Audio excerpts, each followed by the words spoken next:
Jamaica. Hi, pretty people.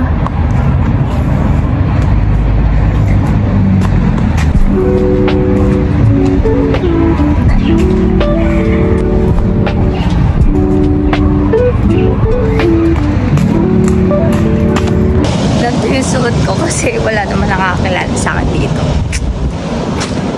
Nahihiya na ako.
Okay guys, andito na tayo.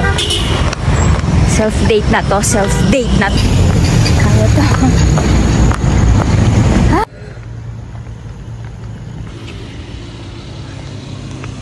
I love my own solitude. Hi guys.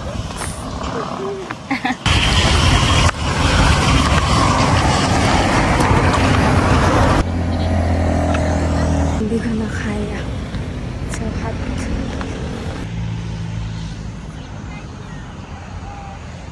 Hey pretty people, I'm here sa Camp John Hay. Ang init.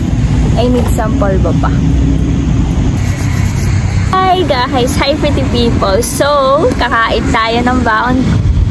Yung binaon, yung niluto ko kaninang creamy mushroom.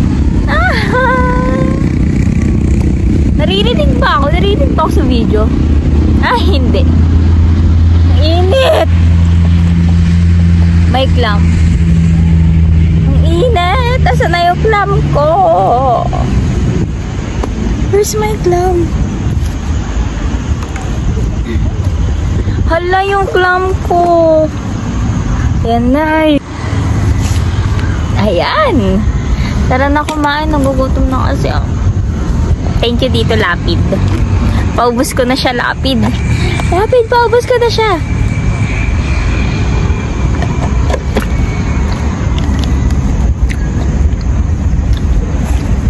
Alam nyo ba, ang hilig ko ng mag-solo date. Parang nakaka-addict mag-solo date. Kahit 100 lang pera ko.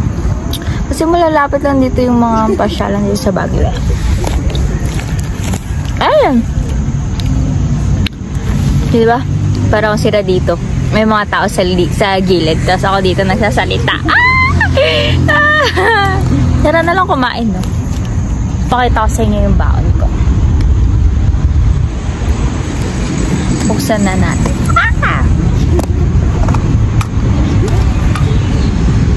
salted rice, as always. Then, creamy mushroom! Ah! My favorite. Naging favorite ko siya kasi nga, nung natikman ko yung luto nila Alvin. O, diba, hindi ko na naman alam kung nasa yung kutsara at tinidor. Nilabas ko na yun kanina. Ayun, kakulay kasi ng jacket ko. Kaya hindi ko nakita. Sorry guys. Sorry. I'm just a girl. Ay! Short memory loss. Oo, madali kong kalimutan lahat. Eme.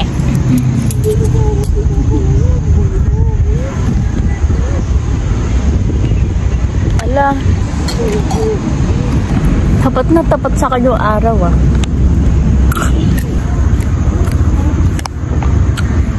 Hi sa future boyfriend ko.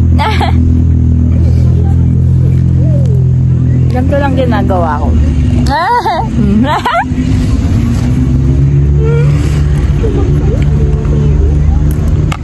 Ganito lang ginagawa lang. Ano naman trip to?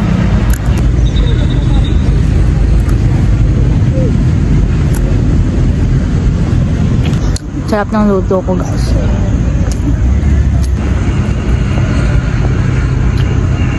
Ang sarap. So, ayun, pretty people, this past few months, few days, few months, ang dami nangyari sa buhay ko. As in, fall down siya. As in, fall down siya.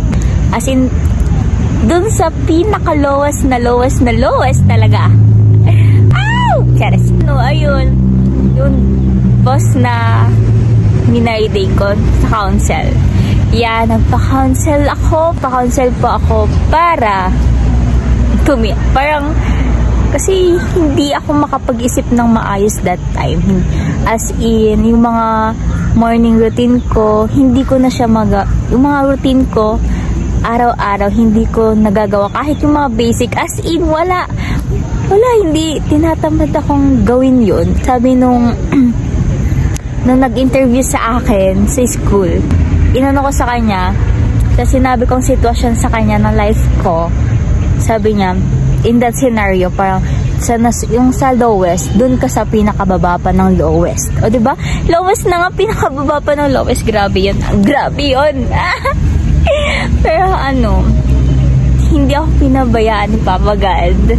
I'm so happy na during that time na I want to, during that time na gusto kong tapusin na lahat, parang ayoko na ganun. Wala, he gives me reason to stay. Parang, reason to stay. After that incident, yung 2 weeks na yon, yung after na yon, is parang, wala. Talagang hindi nyo ako mararamdaman na nandito pa. Ganon. Kasi wala, ganon. And, sa kanya lang talaga, kay Papa God lang talaga ako lumapit na, Papa God, ano ba to? Ganon. But I'm okay now. I'm okay na. Okay na ako. I can say na, okay na ako. Healed na. Ay! Ano yung healed na yan? Parang at least, na-experience ko yun na it's a testimony for me. Na ganon.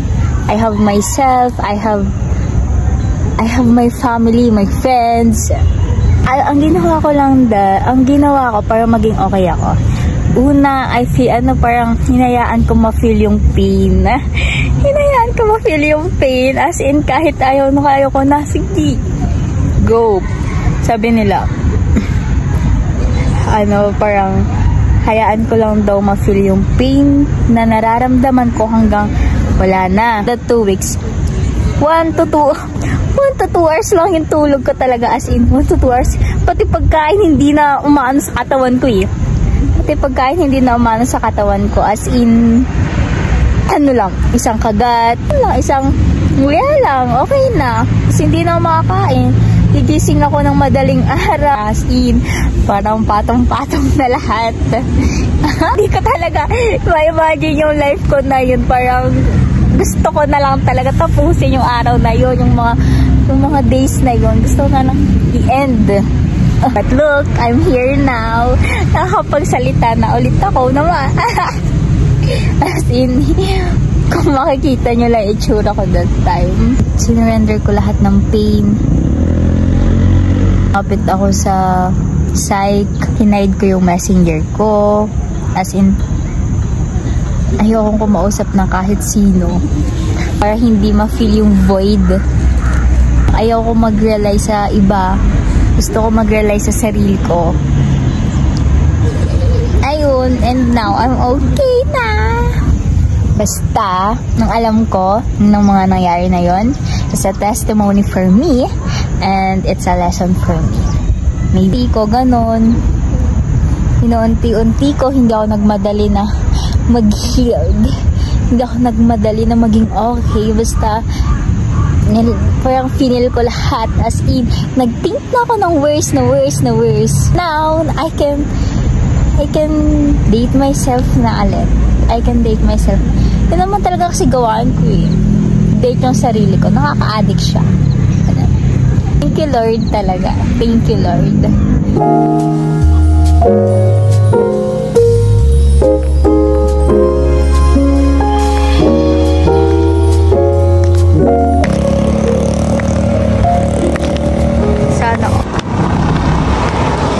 Sana sumakses tayo sa buhay kasi mahilig tayong mag-self-date. Jamaica.